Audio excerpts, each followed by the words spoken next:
السلام عليكم ورحمة الله وبركاته.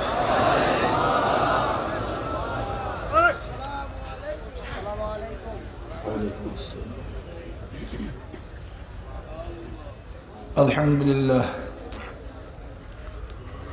الحمد لله نحمده ونستعينه ونستغفره ونعوذ بالله من شرور أنفسنا. من يهد الله فلا مضل له ومن يضلله فلا هادي له. ونشهد أن لا إله إلا الله وحده لا شريك له. ونشهد أن محمدا عبده ورسوله. أما بعد فأعوذ بالله من الشيطان الرجيم. بسم الله الرحمن الرحيم. يا أيها الذين آمنوا صلوا عليه وسلموا تسليما. اللهم صل على سيدنا ونبينا وحبيبنا مولانا محمد صلى الله عليه وعلى آله وأصحابه وبارك وسلم. اللهم صل على سيدنا ونبينا وحبيبنا مولانا محمد صلى الله عليه وعلى آله وأصحابه وبارك وسلم. اللهم صل على سيدنا ونبينا وحبيبنا مولانا محمد صلى الله عليه وعلى آله وأصحابه وبارك وسلم. أعوذ بالله من الشيطان الرجيم. بسم الله الرحمن الرحيم. فاذكروني أذكركم. صدق الله العلي العظيم وصدق رسول النبي الكريم. আল্লাহ পাকের বান্দা জনাব মুহাম্মদ রাসূলুল্লাহ সাল্লাল্লাহু আলাইহি ওয়াসাল্লাম উম্মতগণ, আল্লাহ পাক রব্বুল আলামিন আপনাকে আমাকে এই পর্যন্ত হায়াতে রেখে দামি এক মাজলিসে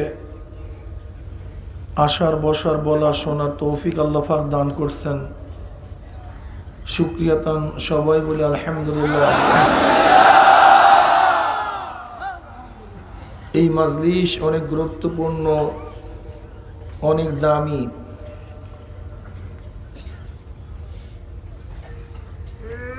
গোটা মাজলিসকে ফেরেশতারা ঘিরে ফেলেছে।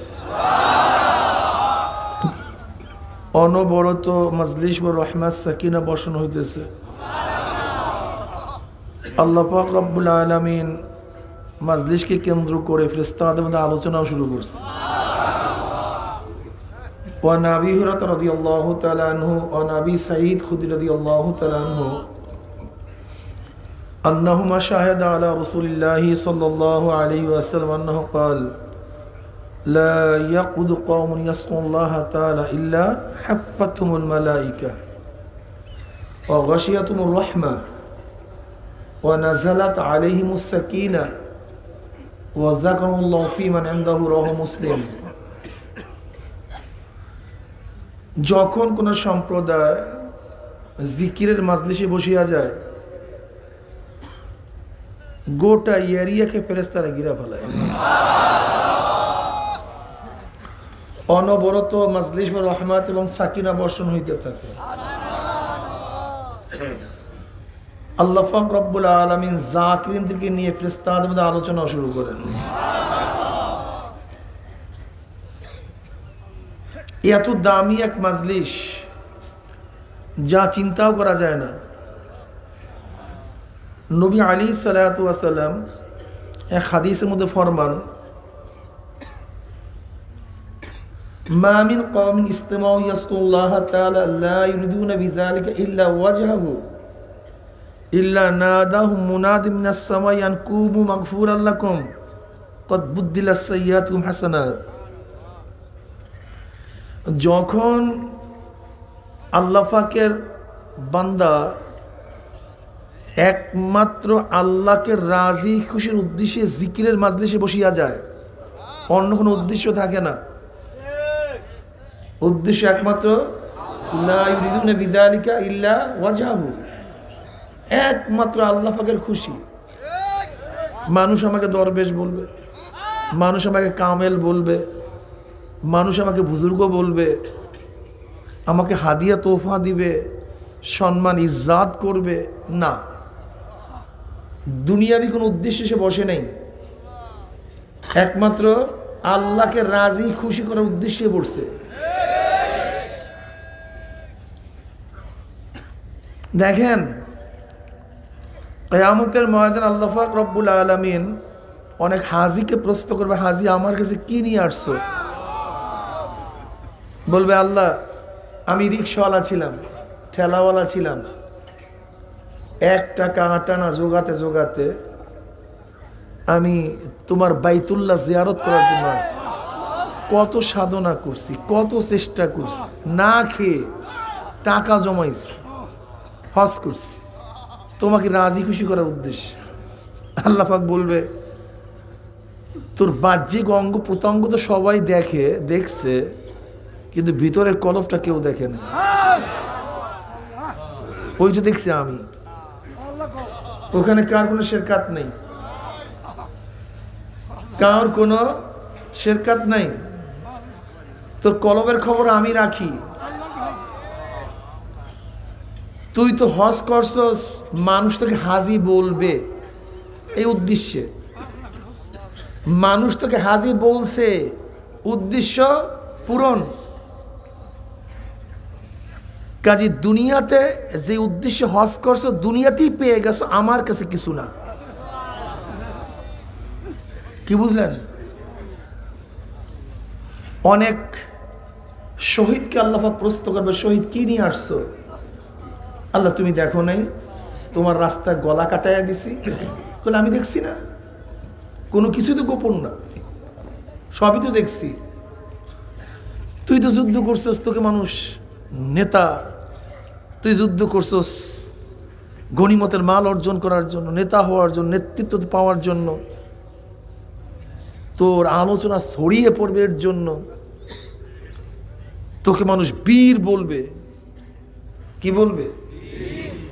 কিলা ইয়া রাসূলুল্লাহ মান কাতালা লিল মাগনামে ওয়া মান কাতালা লিযিকর ওয়া মান কাতালা লিউরা মাকানা ফামান ফি সাবিলিল্লাহ। ক্বালা রাসূলুল্লাহ সাল্লাল্লাহু আলাইহি ওয়াসাল্লাম মান কাতালা লিতাকুনা কালিমাতুল উলিয়া ফাহুয়া ফি সাবিলিল্লাহ। রাহুল বুখারী।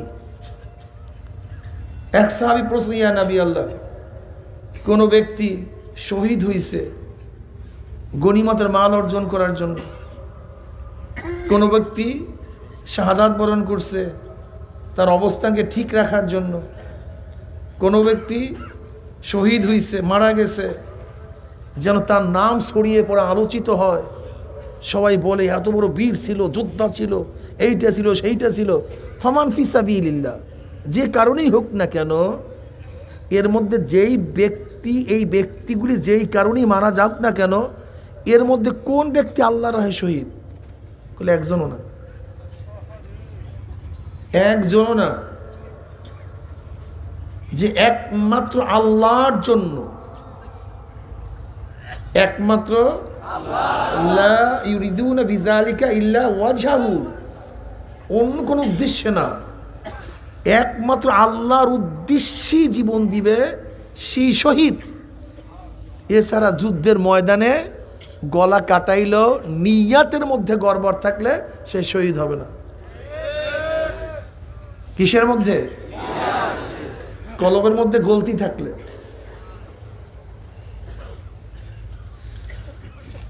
কলবের মধ্যে গ্যাঞ্জাম থাকলে সব বাদ,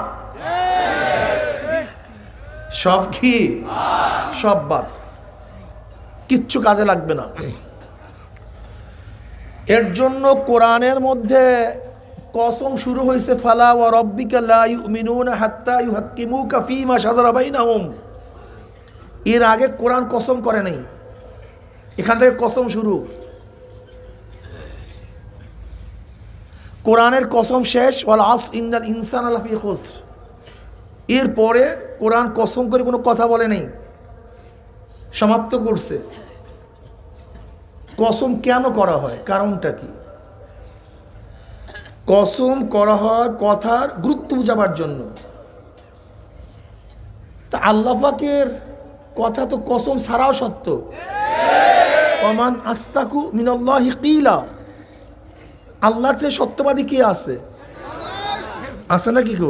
আল্লাহ নিজেই কয় ওমান আস্তাকু মিনাল্লাহি কিলা, আল্লাহর চেয়ে সত্যবাদী আবার কে আছে রে? আল্লাহ পাক কসম না কাটলেও তার কথা সত্য। কসম ছোট কাটে বড়র কাছে, যার অধীনস্থ সে কসম কাটে, যার অধীনস্থ সে কসম কাটে না। আসামি কসম কাটে, জজ কসম কাটে না। সন্তান কসম কাটে, বাবা কসম কাটে না। ছাত্র কসম কাটে, উস্তাদ কসম কাটে না। এর জন্য দেখবেন আসামি ইজলাসে ওঠার ইশার মানে টিকটিকিতে ওঠার আগে কসম করে, আল্লাহর কসম আমি শপথ করতেছি আমি মিথ্যা বলবো না। ঠিক না? বাবা তো ছেলের কাছে কসম কাটবে না, কিন্তু বাবা কসম কাটে কখন? যুক্তির কসম বাবা কাটে না, মোহাব্বতের কসম বাবা কাটে। কিসের কসম কাটে? মোহাব্বতের কসম। যুক্তির কসম কাটে না। বাবা দেখতেছে ছেলেকে যতই বুঝাই আম বাগানে যাইস না, ওখানে বাঘ দেখছে, কিন্তু যতই বুঝাইতেছে বাবা ছেলের চেহারার দিকে তাকায় দেখতেছে যে আমার কথাটা মানতেছে না। মোহাব্বত জোশ মারতেছে, আমার ছেলে যদি আম বাগানে চলেই যায় অবস্থা খারাপ, ছেলে যাইস না। ওর লোক আমের দিকে বারবার খেয়াল করছে, আমের দিকে। এবার বাবার মধ্যে মোহাব্বত জোশ মারছে, এ সন্তান আমি আল্লাহর কসম করে বলতেছি আম বাগানে যাইস না, ওখানে বাঘ দেখছি আমি। এই যে বাবা ছেলের কাছে কসম কাটছে, এটা যৌক্তিক কসম না, মোহাব্বতের কসম। আল্লাহ পাক রব্বুল আলামিনের কথা তো কসম ছাড়াও সত্য। আর তিনি হলো মালিক, আমরা হলাম গোলাম। তিনি খালেক, আমরা মাখলুক। তিনি সর্বা, সব কিছুরই অধিকারী তিনি। কুলিল্লাহুম্মা মালিকাল মুলক, সমস্ত ক্ষমতার অধিকারী তিনি। অথচ তোমার মতো আমার মতো বন্দাকে বুঝাতে গেলে আল্লাহ পাক কসম কাটবেন কেন? কসম তো কাটা হয় গুরুত্ব বোঝাবার জন্য, কথার বিশ্বাস স্থাপন করার জন্য। কিন্তু আল্লাহ পাক কেন কসম কাটলেন? বন্দার মহব্বতে পড়িয়া, বন্দার মহব্বতে পড়িয়া। এর জন্য আল্লাহ পাক কসম কেটে কথা বলছে, বন্দা শোন, আমি কসম না কাটলেও কথা তো সত্য, কিন্তু তোর অন্তরের দিকে তাকাই আমি দেখতেছি, আমি তোকে যতই বোঝানোর চেষ্টা করতেছি তুই বুঝতে চাস না, তুই বুঝতে চাস না। মাওলার প্রেমে পড়িয়া গেছে, বন্দার মোহাব্বতে পড়িয়া গেছে, বন্দাকে ভালোবাসে মাওলা। এবার কসম কাটছে, বন্দা শোন, আমি কসম করে বলতেছি। তা আল্লাহ পাক রব্বুল আলামিন কসম করে কথা বলছেন। প্রথম ওখান থেকে কসম শুরু, ওয়াল আস কসম শেষ, মাঝখানে কসম করে অনেক কথা বলছেন। ওয়াদ-দুহা ওয়াল-লাইলি ইযা সাজা ওয়াত-তিনি ওয়াজ-যাইতুনি ওয়া-তুরি সিনিনা, বহুত কসমের কথা বলছেন। এর মধ্যে সবচেয়ে বেশি কসম কাটছেন কখন? তাজকিয়া নফসের বয়ান করার আগে। কিসের বয়ান করার আগে? তাজকিয়া নফসের কথা বলার আগে সবচেয়ে বেশি কসম কাটছেন। অশ-শামসি ওয়া-দুহাহা ওয়াল-কমারি ইযা তালাহা ওয়ান-নাহারি ইযা জাল্লাহা ওয়াল-লাইলি ইযা ইয়াগশাহা ওয়াস-সামাই ওয়া মা বানাহা ওয়াল আরদি ওয়া মা তাহাহা ওয়া নাফসিন ওয়া মা সাওয়াহা ফাআলহামাহা ফুজুরাহা ওয়া তাকওয়াহা কদ আফলাহা মান যাক্কাহা ওয়া কদ খাবা মান দাসসাহা। প্রায় 9টা কসম কাটছেন। এতগুলি কসম কাটার কারণটা কি? তাসকিয়ার গুরুত্ব বুঝাবার জন্য, আজমত বুঝাবার জন্য। তাসকিয়া সবচেয়ে গুরুত্বপূর্ণ বিষয়। যেহেতু গুরুত্বপূর্ণ বিষয়, তাসকিয়া অর্জন করা সবচেয়ে কঠিন বিষয়। যেরকম তাসকিয়ার গুরুত্বও বেশি, তাসকিয়া অর্জন করা কঠিনও বেশি। যেই জিনিস যত বেশি মূল্যবান হয়, সেই জিনিস অর্জন করা তত কঠিন হয়। কি কথা বলেন না কেন? স্বর্ণ দামি, অর্জন করতে সাধনা বেশি। হীরা দামি, সব জায়গায় পাওয়া যায় না, অর্জন করতে সাধনাও বেশি। ঠিক না? সবুজ ইয়াকুত পাথর দামি, সব জায়গায় পাওয়া যায় না, মাঝে মাঝে পাওয়া যায়।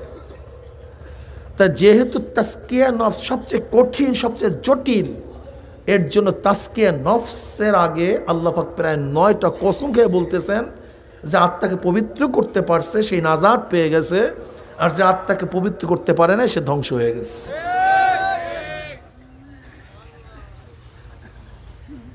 খুব কঠিন মাসালা। এর জন্যই তাসকিয়া নফস সবচেয়ে কঠিন এবং সবচেয়ে জটিল এবং সবচেয়ে দামি। কি কথা ঠিক না? যে আত্মাকে পবিত্র করতে পারছে সে নাজাত পেয়ে গেছে, যে আত্মাকে পবিত্র করতে পারে নাই সে ধ্বংস হয়ে গেছে।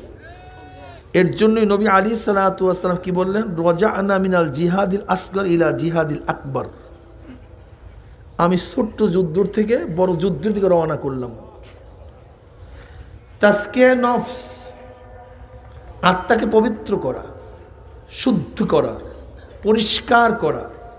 কিসের থেকে? অপরিষ্কার থেকে। অপরিষ্কার কি? কেবের, রিয়া, হেরস, হুব্বেজা, হব্বেমাল, এগুলি হলো অপবিত্র, কালি, ময়লা। কি কথা ঠিক না? এগুলিকে ধুইয়া মুইসা সেখানে একেবারে পবিত্রতা নিয়ে আসতে হবে। ইখলাসের সাথে ইবাদত করতে হবে। কিসের সাথে? ওমা উমিরু ইল্লা লিয়াবুদুল্লাহ মুখলিসিনা লাহুদ্দিন। ওমা উমিরু, আমি তোমাদের কোনো আদেশই করি নাই, কোন ইবাদতের আদেশ করিনি। ওমা উমিরু, কোনো আদেশ নেই, না নামাজ, না রোজা, না হজ, না যাকাত, না জিকির, না তেলাওয়াত, না দান, কোন ইবাদতের প্রয়োজন নেই। হ্যাঁ, নামাজ পড়বা ইখলাসের সাথে পড়তে হবে, রোজা রাখবা ইখলাসের সাথে রাখতে হবে, জিকির করবা ইখলাসের সাথে করতে হবে, বয়ান করবা ইখলাসের সাথে করতে হবে, তেলাওয়াত করবা ইখলাসের সাথে করতে হবে, দান করবা ইখলাসের সাথে করতে হবে, জিহাদ করবা ইখলাসের সাথে করতে হবে, হজ করবা ইখলাসের সাথে করতে হবে, আলেম হবা ইখলাসের সাথে হতে হবে। ইখলাসবিহীন নামাজ কোনো গুরুত্ব নেই। রোজা ইখলাসের সাথে কোনো দাম নাই, বসান না কেন? ইখলাসের সাথে রোজা দামি। কি কথা ঠিক না? আর ইখলাসবিহীন যত পাহাড় পরিমাণে ইবাদত হোক কোনো কাজে লাগবে না। আমি কথাটা বুঝাতে পারছি? এর জন্য তাসকিয়া নফস, তাসকিয়া নফস আত্মাকে পবিত্র করা।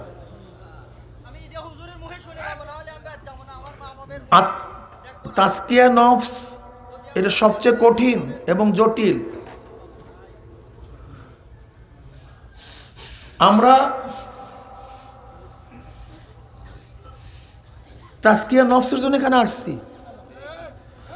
তাসকিয়া নফসের বিভিন্ন পদ্ধতি প্রক্রিয়া আছে কি নেই? শোনেন, তরিকা শব্দের অর্থ কি? রাস্তা, পন্থা, পদ্ধতি। চিশতিয়া তরিকা চিশতিয়া তরিকা, চিশতি পদ্ধতি, সাবরিয়া তরিকা, সাবরিয়া পদ্ধতি। বলতে পারেন হুজুর শরিয়াত তো এক, ইসলাম এক, কোরআন এক, আল্লাহ এক, এত পদ্ধতি পাইলেন কই? কি কথা বলেন না কেন? আপনারা তো ঝামেলা সৃষ্টি করছেন, কথা বলেন না কেন? তাহলে আমরা কি বলবো? কি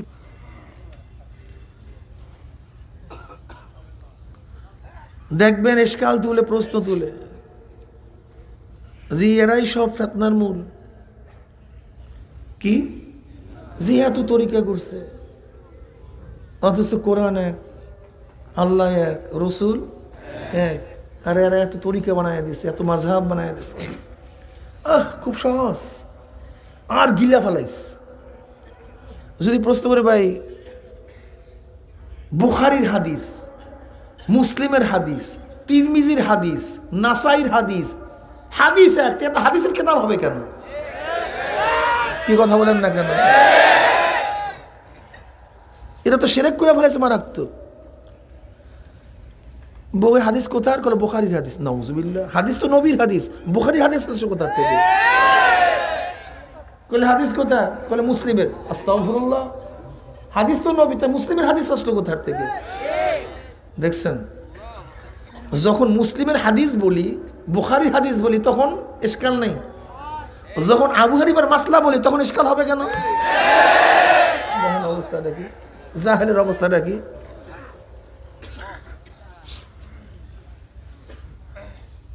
কিরে ভাই তুই মাদ্রাসায় কি লিখছ? বলি বৈজ্ঞানিক পদ্ধতিতে কোরআন শিক্ষা। হ্যাঁ, কি পদ্ধতি? মানে বৈজ্ঞানিক তরিকায় কোরআন শিক্ষা।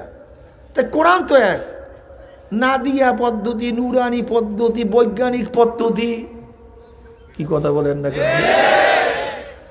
কিরাতুল কোরআন পদ্ধতি, তালিমুল কোরআন পদ্ধতি, আর কোরআন তো এক, এত পদ্ধতি কেন?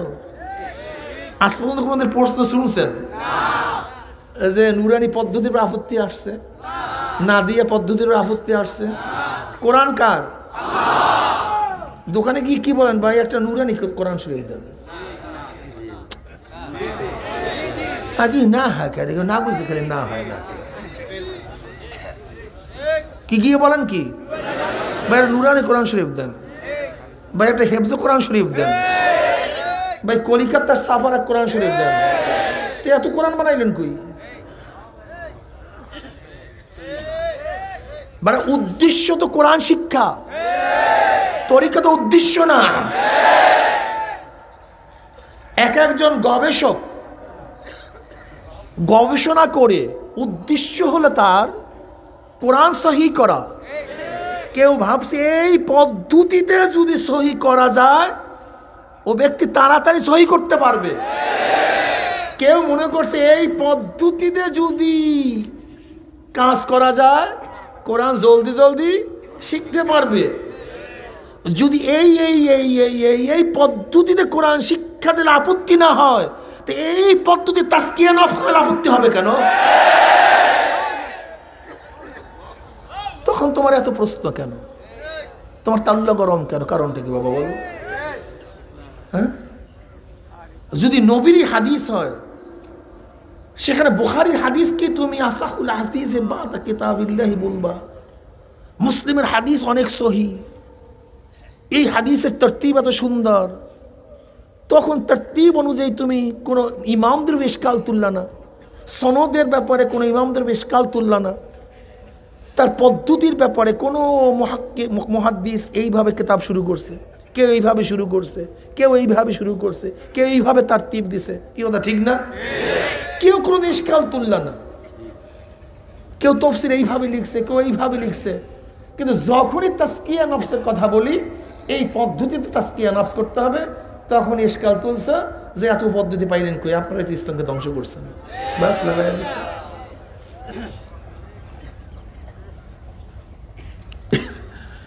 দেখেন বলি কিরে ভাই তোর বাড়ির দরজায় তো উস্তাদ আছে, তুই এই 1 মাইল দূর 3 মাইল দূর হাইটে আসছিস কেন? ঘটনা কি? তোর বাড়ির দরজায় তো ওই অঙ্ক স্যার আছে, তুই এখানে অঙ্ক শিখতে আসছিস কেন? কলে ওই স্যারের পদ্ধতি খুব সহজ। কি স্যারের পদ্ধতি সহজ? বলি কিরে ভাই, তোর বাড়ির সামনে দিয়ে ইংলিশ প্রফেসর আছে, মাস্টার আছে, তা তুই 5 মাইল দূরে আসছোস কেন? বলে স্যারের গ্রামারের পদ্ধতি খুবই সহজ, স্যারের সূত্র খুবই, বুঝাবার পদ্ধতি বুঝেন নাই? তা তোমার বাড়ির দরজা তো ওলামাদের অভাব নাই, আলেমদের অভাব নাই, তো চরমনাই আসছো কেন? কথা বুঝাতে পারি না, ওই একই কাজ। চরমনাই আসছোস কেন? নাই আলেম ওখানে? বলে আছে, কোনো সন্দেহ নেই। এখন ওই দেখবেন আমাদের উপর এসকাল তুলে, যত তরিকা আছে এই তরিকার মধ্যে সহজ তরিকা আর লাগাই দিচ্ছে, বলে সহজ বানাই দিচ্ছে। আমাদের কেতার মধ্যে লেখা আছে না যে এত তরিকার মধ্যে সহজ তরিকা আর লাগাই দিচ্ছে, দেখছো এইটা নাকি সহজ তরিকা। সহজ তরিকা, সহজ সূত্র, এসকাল নেই। স্যারে সহজভাবে পড়ায়, প্রশ্ন নাই, সহজভাবে শিখায়, প্রশ্ন নাই। কিন্তু যখনই বলি সহজভাবে তাজকিয়া নফস করা হয়, বাস আর প্রশ্ন শেষ নেই। আমি কথাটা বুঝাতে পারছি? এর কারণটা কি? এর কারণটা কোথায়? নবী আলাইহিস সালাতু ওয়াস সালাম বসা, আবু জাহেল আসছে, আমার নবীকে দেখার সাথে সাথে বলতেছে, আবু জাহেল তোমার নবী আলাইহিস সালাতু ওয়াস সালাম, নবী আলাইহিস সালাতু ওয়াস সালামকে আবু জাহেল দেখছে, চেহারার দিকে তাকাই বলতেছে, তোমার চেহারা তো কালো, এত কুৎসিত, এত বিশ্রী, নাউজুবিল্লাহ। এই কথা বলে আবু জাহেল চলে গেছে। কিছুক্ষণ পরে আবু বকর সিদ্দিক রাদিয়াল্লাহু তাআলা নবী এক জায়গায় আয়েশা বলছে, ইয়া নবী আল্লাহ, আপনার চেহারা এত সুন্দর, এত উজ্জ্বল, এত আকর্ষণীয়। কাল তুমি ঠিকই বলছো। আবু জাহেল যখন বলছে সে বলছে ঠিকই বলছে, আর আবু বকর যখন বলছে বলছে কি ঠিকই বলছে। এখন উপস্থিত সাহাবীরা বলছে, ইয়া নবী আল্লাহ, এটা কেমন কথা হলো? ওর কথাই বলছেন ঠিকই বলছো, এর কথা বলছেন ঠিকই বলছো, কারণটা কি? বলে দেখো, মানুষের কলবের ছায়া চোখের মধ্যে পড়ে। হ্যাঁ, যার চশমার যেই রং সে সেই রং দেখে, যার চশমার যেই রং সেই রং দেখে। আবু জাহেলের কলবটা কালো, কুৎসিত, বিশ্রী, ওই ছায়া পড়ছে চোখের মধ্যে, এর জন্য আমাকে সেই রং দেখছে। আর আবু বকরের কলব স্বচ্ছ, পরিষ্কার, এর জন্য সে আমাকে পরিষ্কার, সুন্দর, স্বচ্ছ দেখছে। তা ওদের কলবের মধ্যে হইল পচা, গান্দা। তাজকিয়ার নফসের আলোচনাই নাই, তাজকিয়ার খবরই নাই। বাদ দেন ওদের কথা। বর্তমান কওমিয়া মাদ্রাসার ছেলে, কওমি মাদ্রাসার আলেম, তাদের অবস্থা দেখলে পাগল হয়ে যাবেন। যদি আপনি দেখবেন কোন কওমিয়া মাদ্রাসায় গিয়া, কোন কওমি মাদ্রাসা, অনেক সব কথা বলতেছে, সবসময় মনে রাখবেন আমি কিছু কিছুর কথা বলতে চাই, কোনো সময় সব উদ্দেশ্য না, এটা সবসময় মনে রাখবেন। কিছু কিছু মাদ্রাসায় গিয়া আপনি যদি একটু কান্নাকাটি করেন নামাজের মধ্যে, দেখবেন সব পোলাপানে এরকম তাকাই থাকবে যে এবার আজিব সিস কোথার থেকে দুনিয়াতে আসছে, এ তো এই জগতের লোক না, এ তুই জগতের লোক না, এই জগতের লোক আসতো কোথার থেকে? দেখবেন সব উস্তাদ সব ভিড় করে আপনার দিকে তাকায় থাকবে, এ তো ভিন্ন জগতের এক লোক, ভিন্ন জগতের লোক, কওমিয়ান। অথচ সাহাবায়ে কেরাম রিদওয়ানুল্লাহি তাআলা আলাইহিম আজমাইনদের ঘটনা কালকে বলছে। উমর ইবনে খাত্তাব রাদিয়াল্লাহু তাআলা সামনের কাতারে কান্নাকাটি করতেন, তার কান্নার আওয়াজ পিছনের কাতার থেকে শোনা পাওয়া যেত, পিছনের কাতার থেকে, পিছনের কাতার থেকে। আরে ভাই, আলিয়া কলেজ টলেজ বাদ, এখন বর্তমান যুগে সবচেয়ে হকপন্থী আমাদের প্রতিষ্ঠান, আমি সেই কথা বলতেছি, সেখানে গিয়া যদি আপনি নামাজের মধ্যে কান্নাকাটি করেন, দেখবেন তারা ভিন্ন জগতের লোক হিসেবে আপনার দিকে সবাই তাকায় থাকবে, যে জগতের লোক না।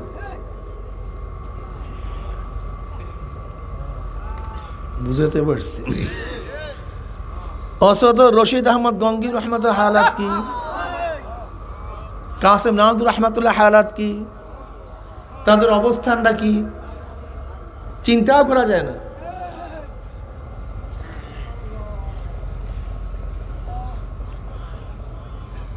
আলী রাদিয়াল্লাহু তাআলা রওয়ায়াত করেন,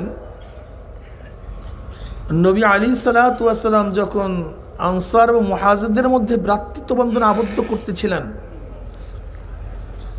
তখন সাঈদ ইবনে আব্দুর রহমান এবং সালাবা রাদিয়াল্লাহু তাআলার সাথে আনসারী রাদিয়াল্লাহু তাআলার সাথে ভ্রাতৃত্ব বন্ধনে আবদ্ধ করে দিয়েছেন। হযরত সাঈদ রাদিয়াল্লাহু তাআলা আনহুর বাসায় হযরত সালাবা রাদিয়াল্লাহু থাকেন, খেদমত করেন, ভাই, মোমেন ভাই, মুসলিম ভাই। হযরত সাঈদ রাদিয়াল্লাহু তবুকের যুদ্ধে চলে গেছেন। সালাবা আনসারী রাদিয়াল্লাহু তাআলা আনহু তিনি পরিবার পরিজনকে দেখাশোনা করতেছেন, কাঠ কাটিয়ে আনেন, পানি আনেন, সেবা শুশ্রূষা করেন। একদিন যখন পানি নিয়ে আসছেন পর্দার আড়ালে, হঠাৎ শয়তান তাকে বলতেছে, পর্দা উঠে দেখো না ভিতরে কি, দেখো ভিতরে কি। সালাবা রাদিয়াল্লাহু তাআলা আনহু পর্দা উঠালেন। সাঈদ ইবনে আব্দুর রহমান রাদিয়াল্লাহু তাআলা স্ত্রী খুবই সুন্দরী সুশ্রী ছিল, তাকে দেখার সাথে সাথে সহ্য করতে পারলেন না, দৌড়ে স্পর্শ করলেন। অমনি সাঈদ রাদি স্ত্রী বলতেছে, তুমি তোমার ভাইয়ের হেরেমের মর্যাদা রক্ষা করতে পারলা না, তুমি কি করতেছো? অমনি তার হুশার্স। এবারে হায় আফসুস, আমি কি করলাম, আমি কি ভুল করলাম, আমার কি হবে, আমার কি উপায়, শুরু হয়ে গেছে। এবার কাঁদতে তওবা করতে করতে আফসোস করতে করতে পাহাড়ে চলে গেছে। সেখানে বসে শুধু কান্নাকাটি করতে, হায় আফসোস, আমার কি হবে, আমি কি করলাম, আমার উপায় কি, আল্লাহ আমাকে মাফ করবে কি না, আমার কিয়ামতে কি উপায় হবে, পুলসিরাতে কি উপায় হবে, শুধু আফসোস করতেছে, কাঁদতেছে। যখন তবুকের যুদ্ধ থেকে সবাই ফিরে আসছে, সবার সাথে সাক্ষাৎ করার জন্য আসে, কিন্তু সাঈদ রাদিয়াল্লাহু তাআলার ভাই তো আসে না। বাড়িতে এসে জিজ্ঞাসা করছে, কই আমার ভাই কই, সে আসে না কেন? বলে, সে তো আপনার হেরেমের মর্যাদা রক্ষা করতে পারে নাই, সে তো পাপের মধ্যে ডুব দিছে। কোথায় আছে সে? বলে, দেখেন কোথায় আছে। খুঁজতে পাহাড়ের কিনারায় গেছে, গিয়া দেখে সেখানে কান্নাকাটি করতে, চিল্লাচিল্লি করতেছে, পেরেশান অবস্থায় আছে। তাকে দেখার সাথে সাথে মাথা নত করে ফেলাইছে। বলে, ভাই চলো, নবী আসছে, তার সাথে দেখা করতে যাই। বলে, না, আমি যাব না, আমি চেহারা উন্মোচন করতে পারবো না, আমি মাথা উঠাতে পারবো না। না, তোমাকে যেতেই হবে। বলে, হ্যাঁ, আমি যাইতে পারি, যদি কয়েদির মতো আমাকে হাতে পার মধ্যে শিকার লাগাই নিতে পারো, তাহলে আমি যাইতে পারি। তাই করা হইল, হাত পার মধ্যে শিকার লাগাইয়া নিয়ে আসছে। তার একটা মেয়ে ছিল খানসা এসে বলতে, চলেন আমরা ওমরের কাছে যাই, দেখি সে আপনার তওবা কবুল করে কি করে না। ওমর ইবনে খাত্তাব রাদিয়াল্লাহু তাআলার কাছে গেছে। যাওয়ার পরে তিনি বলছেন, আমি তো এই অপরাধ করিয়া ফেলাইছি, আমাকে কি মাফ করবেন? তওবার দরজাকে খোলা আছে। বলে, বের হয় এখান থেকে, আমার ইচ্ছা হয় আমি উঠে তোর চুলকে ছিঁড়া ফেলাই, বের হয় এখান থেকে, আমার কাছে তওবার কোনো সুযোগ নেই, বের হয় এখান থেকে। তার মেয়ে খানসা তাকে টানতে টানতে বলতেছে, চলো আবু বকরের কাছে যাই, হয়তো সে তোমাকে কবুল করবে, সে তোমার তওবাকে গ্রহণ করবে। গেছে আবু বকর সিদ্দিক রাদিয়াল্লাহু তাআলা গেছে, হাত পায়ে বেরি দেখে বলতেছে, তুমি তো আমার জাহান্নামের কথা স্মরণ করাই দিস। এখান থেকে চলে যাও, আমার কাছে মাফের কোনো সুযোগ নেই। বলে চলেন আলীর কাছে, আলীল মুর্তজা রাদিয়াল্লাহু তাআলা গেছে, বলে আমার কাছে মাফের কোনো সুযোগ নেই, তুমি এখান থেকে বের হয়ে যাও। এবার সে বলতেছে আবু বকরের দরজা বন্ধ, ওমরের দরজা বন্ধ, আলীর দরজা বন্ধ, কিন্তু সরদার দু আলম রহমতুল্লাহ আলমিনের দরজা তো বন্ধ না, হয়তো সে আমার তওবা কবুল করবে, আমি তার কাছে যাই। খানসা তার কাছে নিয়ে গেছে। নবী আলী সাল্লাল্লাহু আলাইহি ওয়াসাল্লাম কাছে বলার পরে আমার নবী বলতেছেন আমার কাছে তোমার তওবা নাই, তুমি এখান থেকে বের হয়ে যাও। এবার সে সরাসরি পাহাড়ে চলে গেছে। কিন্তু তার মেয়ে বলছে আব্বা, যদি আল্লাহর নবী আপনাকে কবুল না করে, সাহাবারা আপনাকে কবুল করে না করে, তাহলে আপনাকে বাপ হিসাবে পরিচয় দেব না। এবার সে পাহাড়ে চলে গেছে।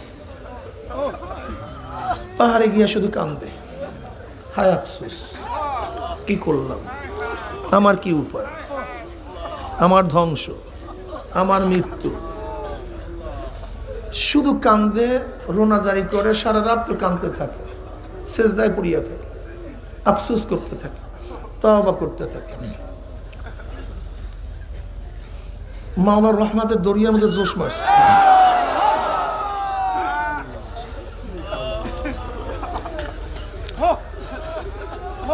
রহমানের দরিয়ার মধ্যে রহমতের জোশ মারছে।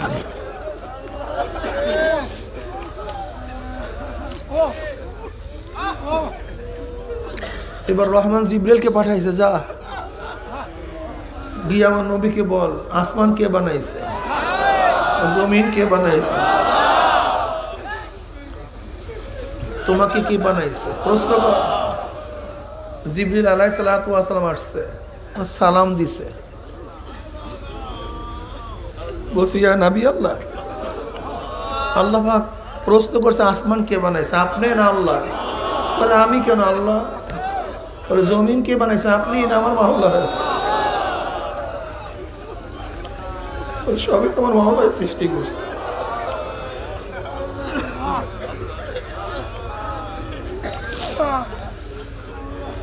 সব কিছু আমার মাওলার সৃষ্টি। এবার জিবরিল আলাইহিস সালাতু ওয়াস বললেন, ওই মাওলা ওই ব্যক্তিকে ক্ষমা করে দিস।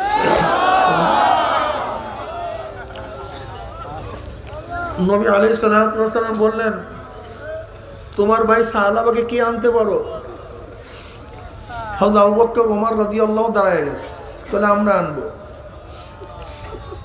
হযরত সালমান ফারসি রাদিয়াল্লাহু তাআলা আলীল মুর্তজা রাদিয়াল্লাহু দাঁড়ায় গেছে, আমরা আনবো।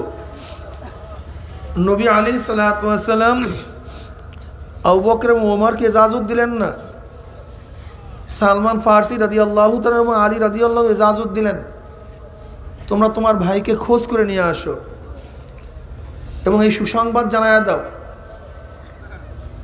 সালমান ফারসি রাদিয়াল্লাহু তাআলা আনহু আলী রাদিয়াল্লাহু তাআলা খোঁজে বের হইছে। খুঁজতে খুঁজতে এক রাখালের সাথে দেখা। তারা প্রশ্ন করছে, ভাই আল্লাহর নবীর কোন সাহাবী কি দেখছো? বলে জাহান্নাম থেকে যে ভেগে আসছে এরকম কোন ব্যক্তিকে তালাশ করতে আসছেন নাকি? বলে হ্যাঁ। বলে অপেক্ষা করুন, সন্ধ্যার সময় পাহাড়ের কিনারায় আসবে, আসিয়া সারা রাত তো চিল্লাইতে থাকে।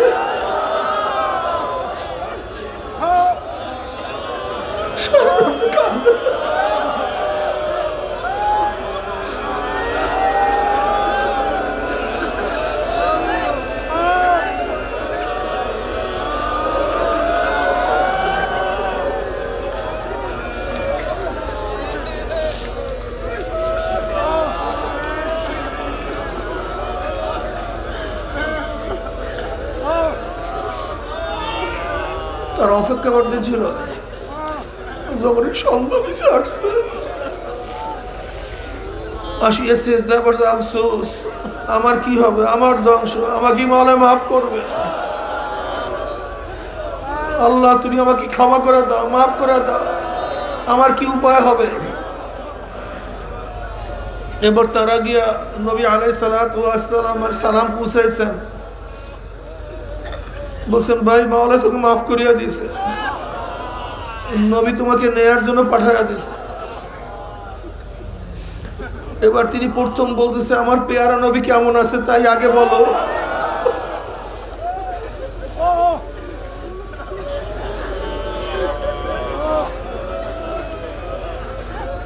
আর তুমি আমি কি করতাম, তুমি আমি কি করতাম? আরে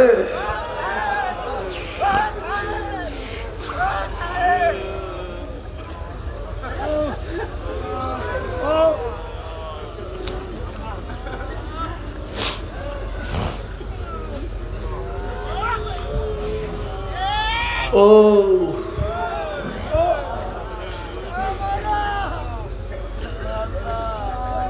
তারা যখন তাকে নিয়ে আসছে, বেলালে হাফসি রাদিয়াল্লাহু ইকামত দিয়ে দিয়েছেন, তারা নামাজের পিছনে কাতার দাঁড়াইছে। নবী আলাইহিস সালাতু ওয়াস সালাম যখন তেলাওয়াত করছে আলহাকুমুত তাকাসুর,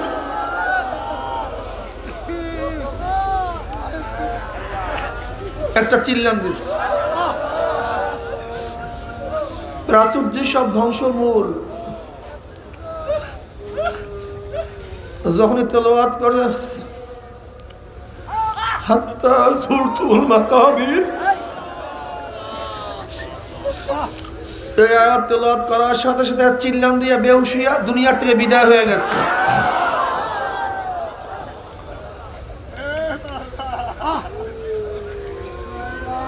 সালাম ফিরাবার পরে নবী আলাইহিস সালাতু ওয়াস সালাম সালমান ফারসি রাদিয়াল্লাহু বলতেছে, সালমান তার মুখের উপরে পানি ছিটা দাও। কলিয়া নবী আল্লাহ সাথে দুনিয়ার থেকে বিদায় হয়ে গেছে, দুনিয়াতে নাই। এর মধ্যে তার মেয়ে খানসা আসছে, কলিয়া নবী আল্লাহ আমার বাবা কই? বলে খানসাকে ভিতরে নিয়ে যাও। গিয়া দেখে চাদর মুড়ানো, পাশে বলছে বাবা তোমার পরে আমার আর কেউ বাকি নাই, একা হয়ে গেল, আর কেউ বাকি নেই।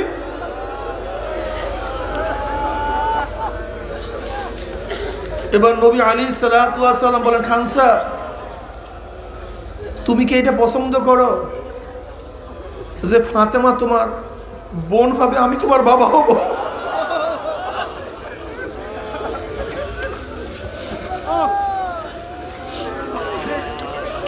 এতে তুমি রাজি? নবী রাজি আছে।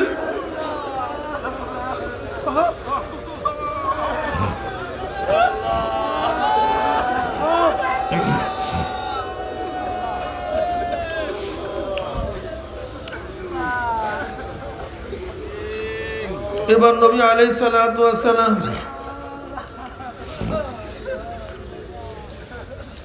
তার জানাজার তার লাশের পিছনে পিছনে কাফিনের পিছনে হাঁটতেছেন, বৃদ্ধাঙ্গুলের ভর দিয়ে এরকম হাঁটতেছেন। ওমর ইবনে খাত্তাব রাদিয়াল্লাহু বলছেন, ইয়া নবী আল্লাহ আপনি এইভাবে কেন হাঁটতেছেন, এইভাবে কেন হাঁটছেন?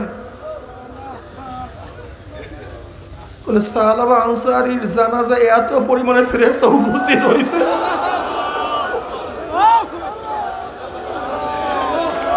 والذين إذا فعلوا فاحشة أو ظلموا أنفسهم ذكروا الله ومن يغفر الذنوب إلا الله।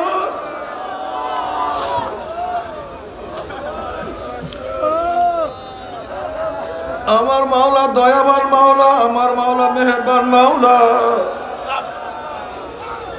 আমার মাওলা এত মেহেরবান, এত দয়াবান, এত মেহেরবান আমার মাওলা।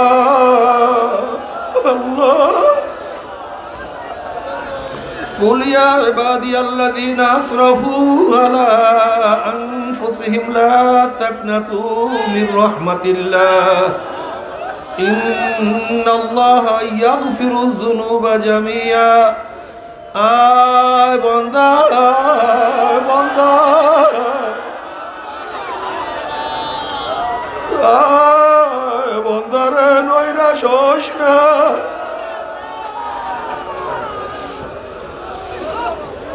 বাবার সাথে সন্তান বারবার অন্যায় করলে বাবা তেজ্য পুত্র করিয়া দেয়। মালিকের সাথে বারবার অন্যায় করলে গোলামকে লাথি মারিয়া তাড়াইয়া দেয়।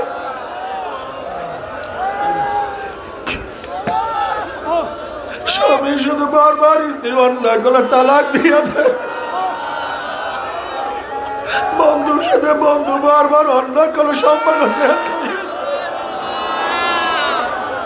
আর আমার মাওলা এত মেহেরবান, এত দয়াবান, আমরা বারবার অন্যায় করার মাওলা ডাক বলাই, বান্দা নৈরাশ হোস না।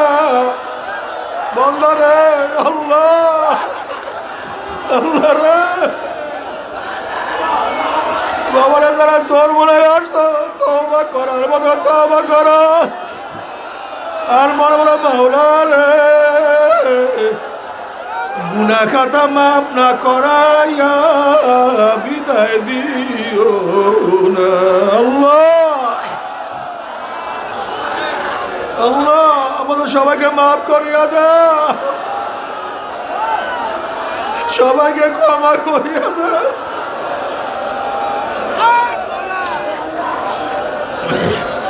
إلا من تاب وآمن وعمل عملا صالحا فأولئك يبدل الله سيئاتهم حسنات وكان الله غفورا رحيما। বন্ধরে যদি তওবা করার মতো তওবা করতে পারো, তবে আমরা সবাই গুনাহগার। গুনাহ করতে করতে জীবন ধ্বংস করিয়া ভালো হয়েছে। গুনার কোনো শেষ নাই, কোনো সীমা নাই।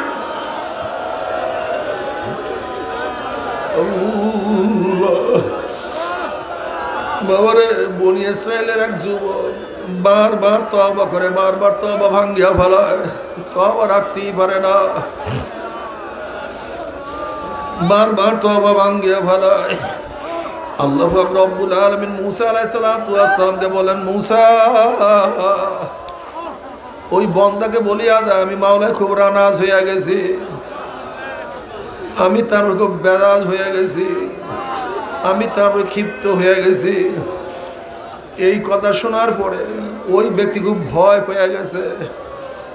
এবার বিজন জঙ্গলে চলিয়া গেছে, গিয়া বলছে মাওলা রে, আমি এত গুনাহ করছি, তোমার রহমত আমার গুনার চেয়েও কম হইয়া গেল। আমি এত অপরাধ করছি, তোমার মাগফিরাত সেই অপরাধকে ক্ষমা করার যোগ্যতা রাখে।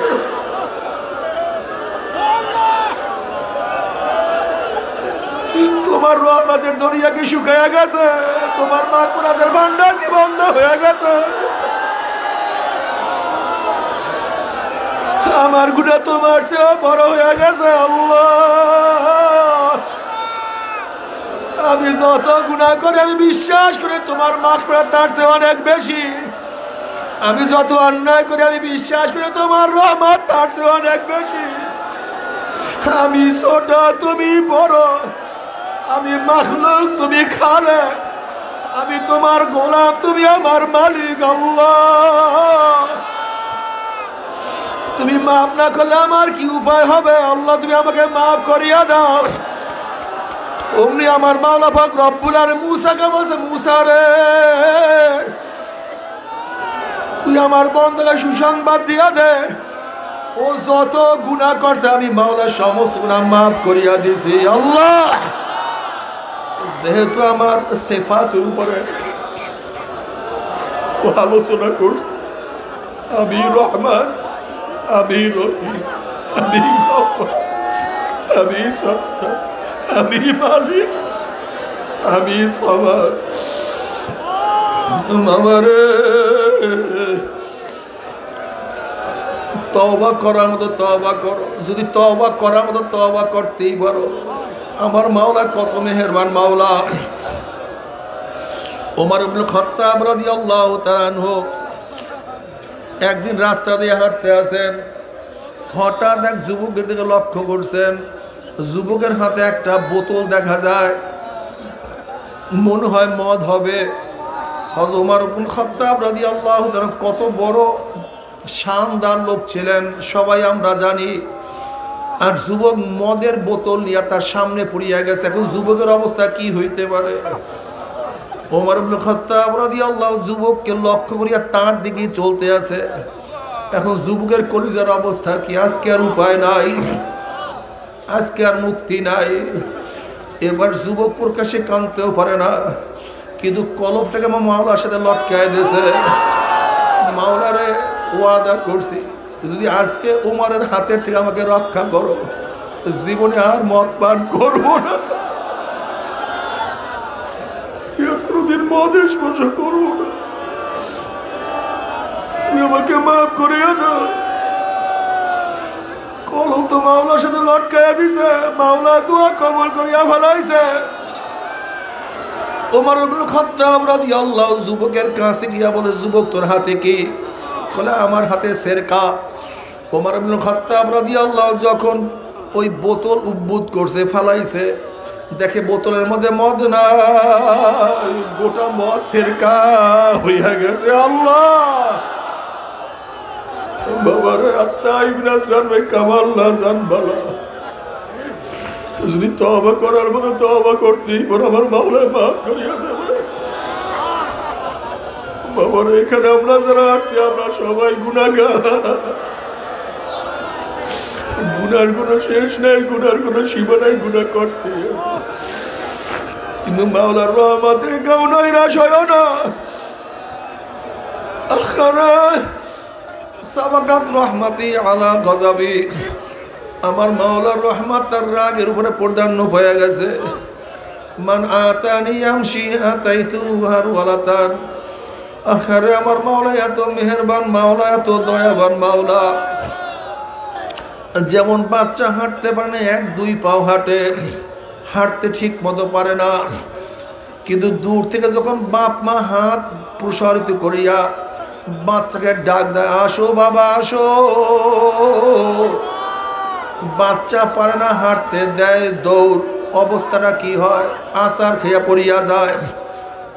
যখন আছাড় খেয়া পড়িয়া যায়, বাপ মা তখন কি করে? আর সহ্য করতে পারে না, দৌড়ে আসিয়া বাচ্চাকে ধরে, দেখে বাচ্চার সমস্ত গার মধ্যে, শরীরের মধ্যে পায়খানা প্রস্রাব লাগানো, ময়লা লাগানো। তখন বাপ্পা রাগ করিয়া বাচ্চাকে আগুনেও ফেলায় না, পানিতেও ফেলায় না, বরং বাচ্চাকে ধোয়াইয়া বসাইয়া এইখানে চুপা দেয়, ওইখানে চুপা দেয়, বুকের মধ্যে টানিয়া।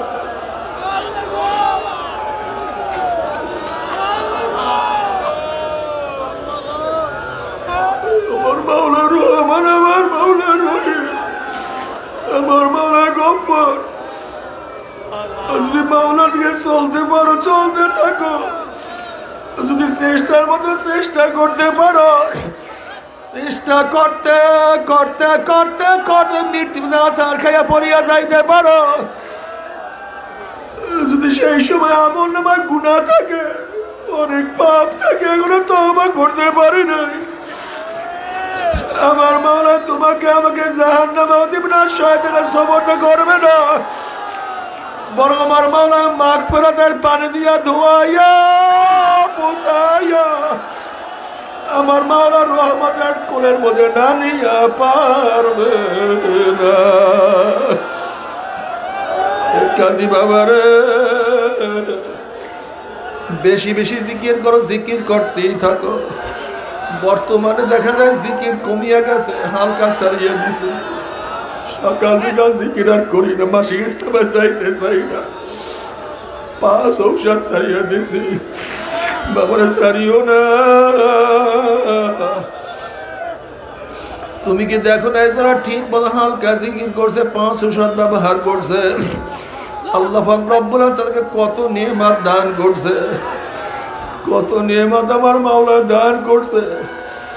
আল্লাহ পাক যেন সেই নেয়ামত তোমাকে আমাকেও দান করে জিকিরের সাথে যেন দুনিয়া থেকে বিদায় হইতে, মাওলার নাম জবানে নিয়ে যেন দুনিয়া থেকে বিদায় হইতে পারে, গুনাহ খাতা মাফ করে যেন মাওলার কাছে হাজির হইতে পারে। 5 ঔষধ সারিও না, ঠিক মতো 5 ঔষধ পালন করতে থাকো। খবরদার ত্রুটি করিও না, মাওলার পথে মুজাহিদা ছাড়বা না, জিকির আজকার সারিও না। লা